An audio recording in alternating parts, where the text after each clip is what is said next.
ହୀରକ ଚକ୍ର ଫିଙ୍ଗିଛି ତାତ ସିଦ୍ଧିରେ ଏଠି ତାତେ ସିଦ୍ଧିକି ବଳିବ ବିଚାରିକି କାମ ଏକା କଥା।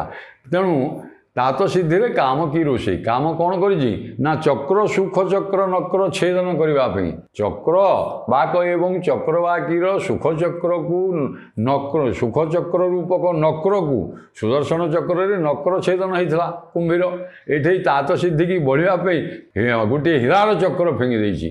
ଉପେନ୍ଦ୍ର ଭଞ୍ଜ କଥା ଲେଖିଲେ ଚକ୍ର ସୁଖ ଚକ୍ର ନକ୍ର ଛେଦନେ ହୀରକ ଚକ୍ର ଫିଙ୍ଗିଛି ତାତ ସିଦ୍ଧିରେ କାମ କି ରୋଷେଇ କାମ ଯେ କନ୍ଦର୍ପ ରୋଷ ଭାବ ଧରିକିରି ଆଉ ଚକ୍ରବାକୀଙ୍କର ଦିନରେ ମିଳନ ହୁଏ ଆଜ୍ଞା ରାତିରେ ବିଚ୍ଛେଦ।